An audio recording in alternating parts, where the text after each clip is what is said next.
KVR news కి స్వాగతం. కక్షపూరిత రాజకీయం చేస్తున్న చంద్రబాబు మళ్ళీ గెలిచేది మేమే అంటూ సంచలన వ్యాఖ్యలు. రాజకీయ ముసుగులో తప్పించుకు తిరుగుతున్న నేరస్తులు జగన్ అంటూ సంచలన వ్యాఖ్యలు.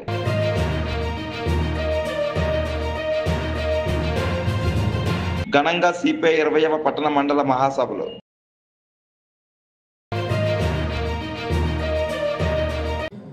సందర్భాన్ని వాడుకోవడానికి బాగా ఉపయోగించుకుంటారు చంద్రబాబు నాయుడు గారు అనేటువంటిది సహజంగా రాజకీయాల పట్ల కాస్త ఆసక్తి ఉన్నటువంటి వారు, రాజకీయాల మీద అవగాహన ఉన్నటువంటి వారు ఇట్టే పసిగట్టేటువంటి విషయం మళ్ళీ కొత్తగా చెప్పాల్సినటువంటి పని లేదు. ఈ పరిస్థితుల్లో అసలు మనం గత సంవత్సరం అధికారంలోకి వచ్చినప్పుడు, కూటమి ప్రభుత్వం ఈ రాష్ట్రంలో అధికారంలోకి వచ్చినప్పుడు ఏ కారణం చేత, ఏ హామీల చేత, ఏ హామీలు ఇచ్చి అధికారంలోకి వచ్చింది, ఈ సంవత్సర కాలంలో మనం ఏం నిలబెట్టుకున్నాం, అసలు ఏదైనా హామీ ఇచ్చినటువంటి హామీని అమలు చేసేటువంటి దానికి మనం ఏదన్నా ఆ తపన పడ్డామా లేదా, ఈ విషయాలన్నీ పక్కన పెట్టి గిన్నీస్ బుక్ ఎక్కామా లేదా మనకు మంచి పబ్లిసిటీ వచ్చిందా లేదా, మనం బాగా మార్కెటింగ్ చేసుకున్నామా లేదా, ఈ విషయాల మీద ఉన్నటువంటి తాపత్రయం, తపన చంద్రబాబు నాయుడు గారికి ప్రజలకు ఇచ్చినటువంటి హామీల మీద ఉండుంటే బాగుంది అనేటువంటి విషయాన్ని నేను కాదు ప్రజలందరూ కూడా అనుకుంటా ఉన్నారు. సూపర్ 6 అన్నారు, ప్రధానమైనటువంటి హామీలు ఇచ్చారు, ఇచ్చినటువంటి ఏ హామీ పూర్తిగా నిలబెట్టుకునేటువంటి పరిస్థితి లేదు. ఆ ఇచ్చేటువంటి ఆ తల్లికి వందనం కూడా సంవత్సర కాలం నుంచి వైఎస్ఆర్ కాంగ్రెస్ పార్టీ జగన్మోహన్ రెడ్డి గారి నాయకత్వంలో అనేక సందర్భాల్లో వారి మీద ఒత్తిడి తీసుకుని వచ్చి రాష్ట్రంలో పేదవాడు, రాష్ట్రంలో పేద విద్యార్థులు, ఆ పేద తల్లిదండ్రులు ఇబ్బందులు పడతా ఉన్నారు, వారికి ఇబ్బంది కలుగుతా ఉందని చెప్పి ప్రభుత్వం మీద ఒత్తిడి తీసుకుని వస్తే అది కూడా దాదాపు 30-35% కోత విధించి ఇవ్వాల్సినటువంటి డబ్బుల్లో 2,000 రూపాయలు కట్ చేసి ఇప్పటికి ఎంతమంది పడిందో ఎంతమందికి పడలేదో తెలియనటువంటి పరిస్థితిలో ఒక పథకాన్ని అమలు చేశారు. ఇక మిగిలినటువంటి పథకాలన్నింటినీ కూడా ఎప్పుడు అమలు చేస్తారని చెప్పి ప్రజలు అడుగుతూ ఉంటే అసలు ఇంకా పథకాలన్నీ అమలు చేసేసినట్టే, దీని గురించి ఎవరు కూడా మాట్లాడాల్సినటువంటి అవసరం లేదు. ఎవరైనా గట్టిగా మాట్లాడితే అది నాలుగు మందం అనేటువంటి మాట నేరుగా ఈ రాష్ట్ర ముఖ్యమంత్రి గారే అనడం అనేటువంటిది చాలా శోచనీయం. అందుకే రేపు వైఎస్ఆర్ కాంగ్రెస్ పార్టీ కూడా జగన్మోహన్ రెడ్డి గారి పిలుపు మేరకు రాష్ట్ర వ్యాప్తంగా 26 జిల్లా కేంద్రాల్లో కూడా యువత పోరు పేరిట, ఎందుకంటే ఈ ప్రధానమైనటువంటి సూపర్ 6 హామీల్లో భాగంగా నిరుద్యోగులు దాదాపు కోటికి పైచిలకు నిరుద్యోగులు ఉన్నటువంటి రాష్ట్రం. ప్రతి నిరుద్యోగికి నేను ఉద్యోగం అవకాశం కల్పించలేకపోతే 3,000 రూపాయలు నిరుద్యోగ భృతి ఇస్తాను, ఆ నిరుద్యోగ భృతితో మీరు జీవనాన్ని గడపండి అని చెప్పి హామీ ఇచ్చి అధికారంలోకి వచ్చినటువంటి చంద్రబాబు నాయుడు గారు సంవత్సరం బహుశా 14 నెలలు అయిపోతా ఉంది. నేటికి ఒక్క నిరుద్యోగికి ఉద్యోగం లేదు. ఆ ఉద్యోగం రానటువంటి ఆ నిరుద్యోగ యువతకి 3,000 రూపాయలు ఉపాధి లేదు. దాని గురించి రేపు వైఎస్ఆర్ కాంగ్రెస్ పార్టీ జగన్మోహన్ రెడ్డి గారి పిలుపు మేరకు అన్ని జిల్లా కేంద్రాల్లో కూడా పెద్ద ఎత్తున నిరసన కార్యక్రమాలను నిర్వహించి అన్ని జిల్లా కేంద్రాల్లో కలెక్టర్లకి రిప్రజెంటేషన్ ఇవ్వాలని చెప్పి పార్టీ పిలుపునిచ్చింది. ఆ కార్యక్రమాన్ని రేపు నిర్వహించబోతా ఉంది వైఎస్ఆర్ కాంగ్రెస్ పార్టీ యోజన విభాగం. దాన్ని అడిగితే నిరుద్యోగ వృత్తి గురించి పాపం యువత అడిగితే ఏదో కొత్తగా స్కిల్ డెవలప్మెంట్కి లింక్ చేస్తాం, ఆ పథకం అయిపోయిందని అంటున్నాడు. మరి మహిళలకు ఇస్తామన్నటువంటి 1,500 సంగతి ఏంటి చెప్పండి అని అంటే అది ఏదో P4కి లింక్ చేస్తాం, అది కూడా అయిపోయిందని అంటారు. ఈ ఉచిత బస్సు గురించి ఎప్పుడు ఇస్తారంటే ఆగస్టు 15 అంటారు. సంవత్సరం మరి ఏ సంవత్సరం చెప్పలేదు కానీ ఆగస్టు 15 అని మాత్రం గౌరవ ముఖ్యమంత్రి గారు చెప్పారు. ఇంకా మిగిలినటువంటి పథకాలు అన్నదాత సుఖీభవ అన్నారు, రైతులకి గత సంవత్సరం లేదు, ఈ సంవత్సరం ఇంకా ఎప్పుడు వస్తుందో తెలియదు, ఈ నెలలో వచ్చే నెలలో ఇచ్చేస్తామని చెప్పారు. తల్లికి వందనం గత సంవత్సరం 2024-25 బకాయిలు ఇవ్వలేదు. ఫీజు రీఎంబర్స్మెంట్, కాలేజీ చెల్లించాల్సినటువంటి డబ్బు ఫీజు రీఎంబర్స్మెంట్ దగ్గర 6-7 క్వార్టర్లు ఇవ్వలేదు. మరి ఏది ఇవ్వకుండా అన్ని చేసేస్తానంటే ఏం చేసినట్టు? ప్రజలు మళ్ళీ మీకు ఎందుకు ఓటేయాలి, ఎందుకు అసలు మీ మాటలు నమ్మాలి అనేటువంటి విధంగా ప్రజలు కూడా ఎంత అమాయకులు అంటే 4 సార్లు నమ్మి ఓటేశారు. ఏ ఒక్కసారి వాళ్ళ నమ్మకాన్ని నిలబెట్టలేదు. చివరికి ఏం మిగిలింది ఆంధ్ర రాష్ట్ర ప్రజలకంటే నిన్న యోగాంధ్ర ద్వారా ఆ ఆసనాలు మిగిలాయి. ఏ ఆసనం బాగా నేర్పించారు చంద్రబాబు నాయుడు గారు అంటే, నాకు నమ్మి ఓట్లేసినటువంటి ప్రజలకి, నన్ను నమ్మి ఓట్లేసినటువంటి ఆంధ్ర రాష్ట్ర ప్రజలకి తూర్పు తిరిగి దండం పెట్టడం.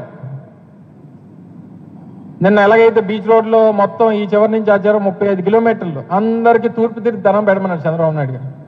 అంటే నాకు నమ్మి నన్ను ఓట్లేసి నన్ను గెలిపించి నన్ను ముఖ్యమంత్రిని చేసినందుకు మీకు మిగిలింది ఇదే, మీకు చివరికి మిగిలింది సూర్య నమస్కారం అని చెప్పాడు చంద్రబాబు నాయుడు. సింపుల్ గానే ఇంక అన్ని అయిపోయి ఇంకెవడు మాట్లాడడానికి వీల్లేదని.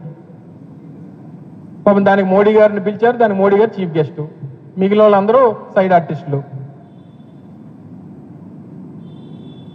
వాళ్ళు మళ్ళీ దీనికి గిన్నీస్ బుక్. దేనికి ఇది చేశారంటే ప్రజల ఆరోగ్యం, రాష్ట్ర ప్రజల ఆరోగ్యం బాగుండాలని, వాళ్ళు రోజు చేస్తే వాళ్ళ ఆరోగ్యం బాగుంటుంది అన్నటువంటి ఉద్దేశంగా దేనికి చేశారు చంద్రబాబు నాయుడు గారు అని చెప్పి పాపం నిన్న మళ్ళీ ఆ కార్యక్రమం అయిపోయిన తర్వాత కూడా ఒక పత్రికా సమావేశం పెట్టాడు ఆయన.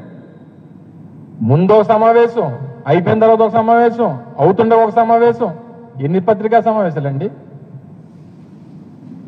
ఇన్ని పెట్టి ఏమైంది, దేనికి పెట్టారు, ఎందుకు చేశారని చెప్పి పాపం ఎవరు అడిగితే గిన్నీస్ బుక్ కోసం చేశానని చెప్పని అన్నారు. దేశంలో ప్రపంచంలో ఎప్పుడు కూడా ఎవరు ఎంతమందితో కలిసి యోగా చేయించడం ఎప్పుడు లేదు. అలా చేయించినందుకు మన గిన్నీస్ బుక్ వచ్చిందని చెప్పి గొప్ప చెప్పుకుంటున్నాడు ఆయన. అలా గిన్నీస్ బుక్ ఇవ్వాల్సినటువంటిది నేను అంతమంది యోగాలు పాల్గొన్నాను కాదు. నాకు తెలిసి చంద్రబాబు నాయుడు గారికి అసలు అనేక గిన్నీస్ బుక్ రికార్డులు ఆయన హోల్డర్, ఆయన Guinness book record holder Chandrababu Naidu. దేనికంటే 4 సార్లు నమ్మి ఓట్లేసినటువంటి ప్రజల్ని మోసం చేయొచ్చు అని చెప్పి నిరూపించినటువంటి ఏకైక నాయకుడు నాకు తెలిసి ప్రపంచ చరిత్రలో చంద్రబాబు నాయుడు గారిని మించి ఇంకొక నాయకుడు లేడు. దానికి గిన్నీస్ బుక్ ఇవ్వాలి చంద్రబాబు నాయుడు గారు. లేదా చంద్రబాబు నాయుడు గారి మీద 2005 సంవత్సరంలో అనేక కేసులు, ఆయన మీద వచ్చినటువంటి అవినీతి ఆరోపణలు, కేసులు, సిబిఐ ఎంక్వైరీలు చేయమని చెప్పి అనేక మంది వారి మీద కేసులు వేస్తే ఆ రోజు నుంచి ఈ రోజు వరకు అంటే దాదాపు 20 సంవత్సరాలు ఆయన మీద ఉన్నటువంటి కేసుల్ని స్టే తీసుకొని వచ్చి నేటికి కూడా అది ఎంక్వైరీకి జరగకుండా ఆయన మేనేజ్ చేస్తున్నాడు అంటే మరి అంత మేనేజ్మెంట్ తెలిసినటువంటి నాయకుడు బహుశా నాకు తెలిసి ఇంకొక లేడు.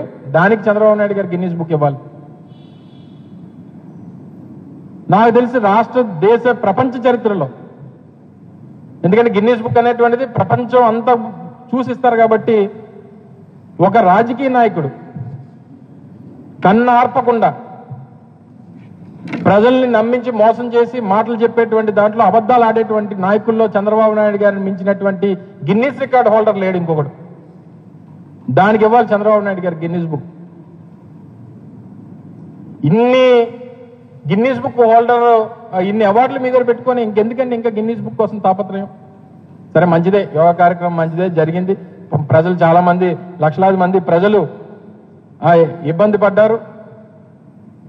లక్షలాది మంది ప్రజలు పిల్లల్ని, కొంతమందిని అయితే పాపం ఆ గిరిజన ప్రాంతాల నుంచి వచ్చినటువంటి పిల్లలు వాళ్ళ అవస్థలు చూశారు మీరంతా కూడా. ముందు రోజే 25,000 మంది 30,000 మంది పిల్లల్ని తీసుకుని వచ్చారు. వాళ్ళకి సరైన వసతులు లేవు, తిండి లేదు, నిద్ర లేదు. వాళ్ళు ఎప్పుడు వచ్చారో, ఎప్పుడు వెళ్ళారో, ఎందుకు వచ్చారో, ఎందుకు వెళ్ళారో తెలియనటువంటి పరిస్థితుల్లో అమాయకమైనటువంటి పిల్లల్ని, వాళ్ళని ఇబ్బంది పెట్టారు.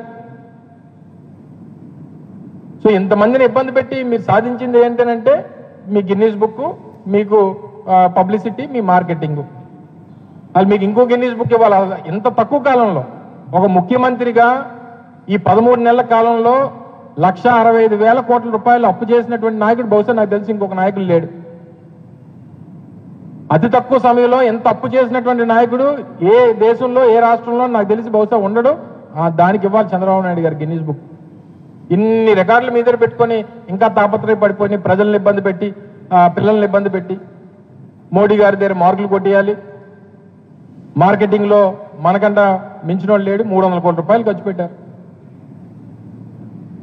పోనీ వచ్చిన వాళ్ళందరికీ మ్యాట్లు ఇచ్చారంటే ఆ మ్యాట్లలో పాపం దానికోసం కొట్టుకున్నారు. ఇచ్చినటువంటి టీషర్ట్ల కోసం కొట్టుకోవడం, దాన్ని మేనేజ్ చేసేటువంటి సిస్టమ్ లేదు, ఆ వ్యవస్థల్ని సరిగ్గా ఆర్గనైజ్ చేసినటువంటి పరిస్థితి లేదు. అన్ని రకాలుగా అన్ని ఇబ్బందులే. తీరా ఇది ఎందుకు ఈ కార్యక్రమం, ఇంత పెద్ద ఈవెంట్, ఇంత పెద్ద హంగామా దేనికనంటే సంవత్సరం అవుతుంది ప్రభుత్వం వచ్చి, మనం ఏ పథకాలు ఇవ్వలేదు, ప్రజల తాలూకా దృష్టిని మలచాలి, వాళ్ళు డైవర్ట్ చేయాలనేటువంటి ఉద్దేశంతో ఈ కొత్త స్కీమ్ని తీసుకొని వచ్చాడు. ఇలాగ 6 నెలలకు ఒకసారి ఏదో ఇటువంటి ఈవెంట్లు పెడుతుంటాడు. ఒకసారి విశాఖ ఉత్సవం అంటాడు, ఒకసారి యోగా అంటాడు, ఇంకోసారి ఇంకో పథకం, ఇంకొకసారి ఇంకో ప్రాజెక్ట్. మన విశాఖపట్నం, మా ఉత్తరాంధ్ర ప్రజలు కూడా ఎంత అమాయకులు అంటే విశాఖపట్నాన్ని రాజధాని ఇస్తామంటే ఓట్లు వేయలేదు. కానీ ఇలాంటి యోగా కార్యక్రమం ఒకటి పెడితే పొంగిపోతారు, లేదా బీచ్ ఫెస్టివల్ ఏదో పెడితే పొంగిపోతారు, అరకులో 4 బెలూన్లు ఎగరేస్తే పొంగిపోతారు. ఇలా చిన్న చిన్న ఆనందాలకి మేము ఈ ఉత్తరాంధ్ర ప్రాంత ప్రజలు ఆశపడతారు. ఆ ఆశని ఆయన ఉపయోగించుకునేటువంటి పరిస్థితి. డబ్బంతా అమరావతిలో, హంగామా అంతా విశాఖపట్నంలో. మీకు అన్ని ప్రపంచ స్థాయి కార్యక్రమాలకు వేదిక విశాఖపట్నం కావాలి, ఉత్తరాంధ్ర కావాలి. కానీ మీరు పెట్టుబడి పెట్టడానికి, ప్రభుత్వం డబ్బులు ఖర్చు పెట్టడానికి, ఇక్కడ వ్యవస్థల్ని లేదా ఈ ప్రాంతాన్ని అభివృద్ధి చేయడానికి మాత్రం మీకు విశాఖపట్నం అవసరం లేదు, ఉత్తరాంధ్ర అవసరం లేదు. చెప్పానండి, ఈ 13 మాసాల్లో విశాఖపట్నానికి కానీ ఉత్తరాంధ్రకు కానీ ప్రత్యేకంగా చేసినటువంటి కార్యక్రమాలు ఏంటో ఈ సంవత్సర కాలంలో చెప్పమనండి. మొదలుపెట్టినటువంటి జిఎంఆర్ ఎయిర్పోర్టు మా హయాంలో మొదలుపెట్టింది. జరుగుతున్నటువంటి ఇక్కడ మాల్ నిర్మాణం జరుగుతుంటే ఒక నిండు ప్రాణం బతికేది. ఈ రోజు ఆ కుటుంబానికి సింగాయిని తీసుకొచ్చి ఇవ్వలేడు కదా. ఆయనైతే చక్కగా ప్రయాణం అంతా చేసుకుని ఆ విగ్రహం ఆవిష్కరణ చేసుకుని మళ్ళీ ఇంటికి వచ్చి హ్యాపీగా కూర్చున్నాడు. 2 ప్రాణాలు పోయినాయి. ఆ 2 ప్రాణాలని తీసుకొచ్చి ఇచ్చేవాడు కాదు కదా. అంటే బయటకు వచ్చి ఒక అతను అంటాడు, ఎవడో మా కార్యకర్తే కదా చచ్చిపోయాడు. అరే మీ కార్యకర్త చచ్చిపోయిన మనిషి, అక్కడ మనిషి చనిపోయాడన్న సంగతి మీకు ఎందుకు గుర్తు రావట్లేదు? ఆ మనిషి చనిపోవడానికి కారణం ఆ నాయకుడే అన్న సంగతి ఎందుకు గుర్తు రావట్లేదు? మళ్ళా పైగా దాన్ని సమర్థించుకునే పరిస్థితి మనం అందరం కూడా చూస్తూ ఉంటే సమాజంలోని హింసని ప్రేరేపించే పరిస్థితి. ఎంత దారుణంగా హింసని ప్రేరేపిస్తున్నాడండి. అంటే ఒక నేరస్తు, చాలా సందర్భాల్లో గౌరవ చంద్రబాబు నాయుడు గారు ఒక మాట అంటారు, సీఎం గారు ఒక మాట అంటారు, రాజకీయ ముసుగులో ఉన్న ఒక నేరస్తుడు. ఎస్, ఆ పదానికి ప్రాపర్ యాప్ట్ ఎవరంటే జగన్మోహన్ రెడ్డి. ఒక రాజకీయ నేపథ్యం ఉన్న వ్యక్తి రాజకీయ ముసుగులో ఉంటే ఎలాంటి అనర్థాలు దారితీస్తాయో ఇప్పుడు జగన్మోహన్ రెడ్డి పర్యటనలు కూడా అలాగే మనం చూస్తున్నాం. మీరు ఒకసారి అబ్జర్వ్ చేయండి. సత్యసాయి జిల్లాకి ఒక పరామర్శకి పోయాడు. ఆ రోజు అలాగే హెలికాప్టర్ దగ్గర రచ్చ చేశారు వైసీపీ కార్యకర్తలు. తర్వాత హెలికాప్టర్ ఏదో పని చేయట్లేదు, ఏదో సాంకేతిక లోపం ఉందని బై రోడ్ వెళ్తూ ఓ పెద్ద రోడ్ షో చేసుకుని వెళ్ళాడు. తర్వాత మనకి పొదిలి వెళ్ళారు, రైతుల గురించి అని చెప్పేసి వెళ్ళారు. ఆ రోజు అదే టైంలో జరిగిన కృష్ణంరాజు ఇన్సిడెంట్ సంబంధించి సాక్షి టీవీలో అమరావతి మహిళల గురించి తప్పుడుగా మాట్లాడారని అక్కడ పక్కన ఎవరో ఒక చిన్న ధర్నా చేస్తా ఉంటే ప్లకార్డ్స్ పట్టుకుంటే వైసీపీ కార్యకర్తలు పోలీసులను కూడా రాళ్లు ఇచ్చి కొట్టే పరిస్థితి కనిపించింది. ఇలాంటి నేపథ్యంలో చాలా క్లియర్ గా మనకి ఈ రెంటపల్లి వెళ్ళేటప్పుడు మా ఎస్పీ గారు చాలా క్లియర్ గా చెప్పారు, సార్ ఇంతమంది వెళ్ళేటప్పుడు మేము ఇబ్బంది పడతాం, Z+ సెక్యూరిటీ ఉన్న వ్యక్తికి ప్రొటెక్షన్ ఇవ్వాలంటే ఆ రోడ్లో పనికిరాదు, సో మీరు కొంచెం మాకు సహకరించండి అని చాలా క్లియర్ గా చెప్పినప్పటికీ అతను ఈరోజు బల ప్రదర్శన అనుకున్నాడు. అంటే ఒక పరామర్శకు వెళ్ళేటప్పుడు కనీసం మీకు విషయం చెప్పనండి, అంటే ఇక్కడ సందర్భం బట్టి చెప్పాలి కాబట్టి చెప్తున్నా. లోకేష్ బాబు గారు ఆయన రాజకీయంలోకి వచ్చి ఎన్ని సంవత్సరాలు అయిందో మీకు తెలుసు. ఏదైనా పరామర్శకు వెళ్ళినప్పుడు ఎవరైనా వచ్చి సెల్ఫీ అడిగితే ఏమంటారో తెలుసా ఆయన, ఇది సందర్భం కాదు బాబు సెల్ఫీ తీసుకోవటానికి, నేను వచ్చింది పరామర్శకి, నేను ఇంకేదైనా మీటింగ్కి వచ్చినా లేకపోతే ఇంకో ప్రోగ్రామ్కి వచ్చినా కంపల్సరీ సెల్ఫీ ఇస్తా అని. ఏదైనా మామూలు ప్రోగ్రామ్కి వస్తే వచ్చిన ప్రతి కార్యకర్తకి కూడా 2000 మంది ఉన్నాయండి, 3000 మంది నుండి సెల్ఫీ ఇచ్చి వెళ్తాడు. అది లోకేష్ గారి తాలూకా రాజకీయ పరిణితి. అది ఇతగాడు ఈ రోజు రాజకీయంలో కొత్తగా వచ్చిన వ్యక్తి కాదు కదా. వాళ్ళ నాన్నగారు ఉన్నప్పటి నుంచి కూడా రాజకీయాల్లో ఉన్నాడు ఆయన. వాళ్ళ నాన్న ఒక ముఖ్యమంత్రి చేసిన వ్యక్తి. ఈయన రాజకీయాల్లోకి వచ్చి ఇంచుమించు 15 సంవత్సరాల పైన, 20 సంవత్సరాల పైన అయింది. అటువంటి వ్యక్తి కనీసం ఒక మనిషి ప్రాణం గురించి, సొంత వైసీపీ కార్యకర్త ప్రాణం గురించి కూడా ఆలోచన చేయకుండా పక్కకి ఈడ్చిన ట్వీట్ చేసి అతని ప్రోగ్రామ్ ను ముందుకు నడిపించుకున్నాడంటే ఇతను పరామర్శ అన్న పేరుకే గాని అతని బల ప్రదర్శన అన్నది చాలా క్లియర్ గా మనకందరికి అర్థమవుతుంది. మాట్లాడితే నాకు భద్రత లేదు అని మాట్లాడతారు. మేము ఎంత క్లియర్ గా జెడ్+ సెక్యూరిటీ అనే పర్సన్ కి ఎంత భద్రత ఇవ్వాలో అంత భద్రత కూడా పోలీస్ డిపార్ట్మెంట్ వాళ్ళు ఇస్తున్నారు. ఈవెన్ దో ఆయనకి ఇచ్చిన బుల్లెట్ ప్రూఫ్ వెహికల్ కూడా ఆయనకి ప్రతిరోజు ఆయన దగ్గర ఉంటుంది. కానీ ఆయన ఎక్కరు బుల్లెట్ ప్రూఫ్ మేము ఇచ్చిన వెహికల్ ఆయన ఎక్కరు, ఆయన సొంత వెహికల్లో వెళ్తానంటాడు ఆయన. కానీ ఆయన ఎక్కినా ఎక్కకపోయినా ఒక జెడ్+ సెక్యూరిటీ వ్యక్తికి మేము ఇవ్వాలి కాబట్టి బుల్లెట్ ప్రూఫ్ వెహికల్ అక్కడ మేము కంపల్సరీ ఇస్తాం. అంటే నేను ఇక్కడ ఎందుకంటే మాట్లాడుతున్నానండి, ఎవరి భద్రత గురించైనా కూటమి ప్రభుత్వం ఎక్కడా కూడా ఎటువంటి పొరపక్షాలు లేకుండా చాలా ట్రాన్స్పరెన్సీగా భద్రత కల్పిస్తున్నాం. అయినప్పటికీ కూడా కావాలని విద్వేషాలు రెచ్చగొట్టేటట్టుగా మొన్న రీసెంట్ గా ఒక పదం ఎవడో అదే రెంటపల్లి విషయంలోనే రప్పా అని చెప్పి నేనే మాట్లాడాను. నేను ఆ రోజు మాట్లాడినప్పుడు చెప్పాను, ఏంటి గొర్రెపోతుల్ని నరికినట్టు గంగమ్మ జాతరలో గొర్రెపోతులు నరికినట్టు రప్పా నరుకుతానని ఒకడంటే ఆ విషయం గురించి ఇలాంటి పత్రికా విలేకరులు ఎందుకంటే అలా తప్పేంటి అని అడిగాడంటే ఒకసారి అతని తాలూకా మానసిక పరిస్థితి ఒకసారి ఆలోచించేయండి. నేను 2-3 సందర్భాల్లో నేను చూశానండి. ఈ మధ్య కాలంలోనే ఒకడు గొడ్డలి పట్టుకుంటాడు ఒక చేత్తో వైసీపీ జెండా పట్టుకుంటాడు. జెండా పట్టుకొని వాడు ఇష్టం వచ్చినట్టు వాడు మాట్లాడతాడు. ఒకసారి ఇక్కడ చూస్తే మీకు నేను తర్వాత పంపిస్తాను. మీకు ఒక పక్క నుంచి గొడ్డలి పట్టుకుంటాడు, ఒక పక్క నుంచి జెండా పట్టుకుంటాడు. వీడు మన వైసీపీ కార్యకర్త. ఇలాంటి వాళ్ళందరినీ అంటే రెచ్చగొట్టే పరిస్థితుల్లో ఇలాంటి వాళ్ళందరినీ కూడా ప్రోత్సహిస్తున్నాడు, హింసను ప్రోత్సహించే పరిస్థితి. ఇంకొకడు మీరేమీ చేయలేరు, ఏం చేస్తాం మేము చూస్తామంటాడు.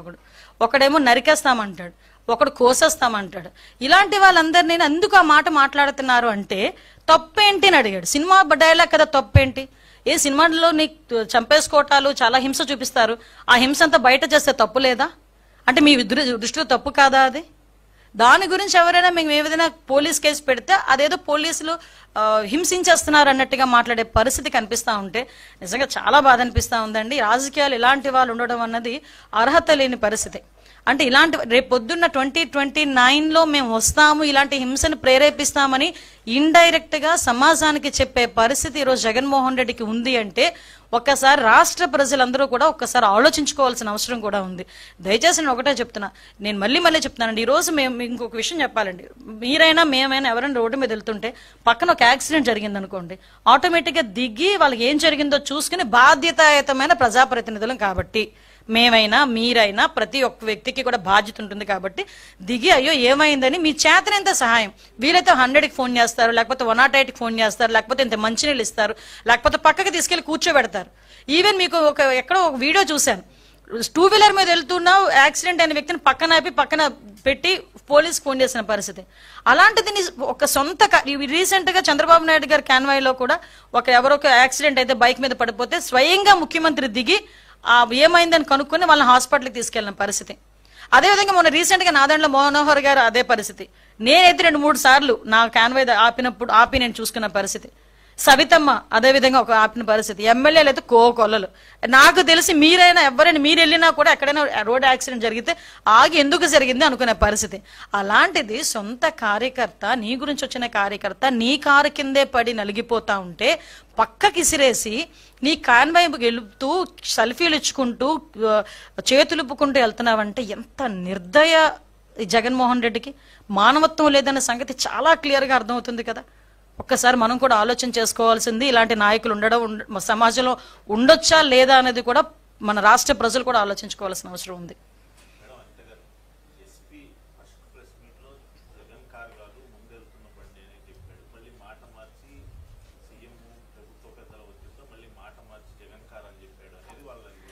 క్లియర్లీ ఇక్కడ మీరు ఒకసారి అర్థం చేసుకోవాలండి. ఎస్పీ ఫస్ట్ ప్రెస్ మీట్ పెట్టేటప్పటికి ప్రాథమిక విచారణ అనేది సాగింది. అప్పటి వరకు ఏంటంటే ఇలా చనిపోయాడు పలానా వ్యక్తి, సింగయ్య అన్న వ్యక్తి చనిపోతే ఎలా చనిపోయాడు, ఏదో వెహికల్ గుద్దింది. ఫస్ట్ నుంచి మీకు వచ్చింది ఏంటంటే ఏదో వెహికల్ గుద్ది పక్కకి లాగేశారు అన్నదే మనందరికీ కూడా వచ్చిన ఇన్ఫర్మేషన్. జిల్లా అదోని పట్టణంలో ఇవాళ భారత కమ్యూనిస్టు పార్టీ 20వ అదోని పట్టణ మండల మహాసభలు ఆదివారం స్థానిక రెడ్డి హాస్టల్ నందు ఘనంగా జరిగాయి. ఈ కార్యక్రమానికి ముఖ్య అతిథులుగా సిపిఐ రాష్ట్ర కార్యదర్శి వర్గ సభ్యులు పి రామచంద్రయ్య, సిపిఐ జిల్లా కార్యదర్శి బి గిడ్డయ్య, సిపిఐ జిల్లా సహాయ కార్యదర్శి మునెప్ప తదితరులు పాల్గొన్నారు. భారత కమ్యూనిస్ట్ పార్టీ రాష్ట్ర కార్యదర్శి వర్గ సభ్యులు 100 సంవత్సరాల చరిత్ర ఉంది.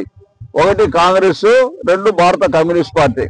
కమ్యూనిస్ట్ పార్టీ దేశానికి స్వాతంత్రం కావాలని చెప్పి సంపూర్ణ స్వరాజ్యం కోసం తీర్మానం చేసింది మొట్టమొదట భారత కమ్యూనిస్ట్ పార్టీ.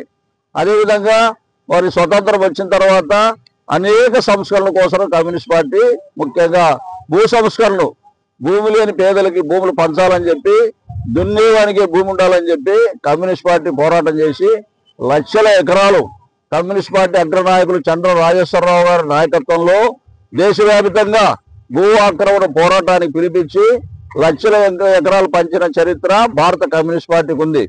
అంతేకాదు నైజాం నవాబ్ సర్కారుకు వ్యతిరేకంగా పెద్ద ఎత్తున పోరాటం చేసి తెలంగాణ రైతాంగ సాయుధ పోరాటానికి పిలిపించి అక్కడ 4500 మంది కమ్యూనిస్ట్ పార్టీ నాయకులు కార్యకర్తలు బలిదానం చేసిన చరిత్ర, 10,000 గ్రామాలను విముక్తి చేసి 10 లక్షల ఎకరాల భూములు పంచిన చరిత్ర ఒక్క భారత కమ్యూనిస్ట్ పార్టీకే ఉంది.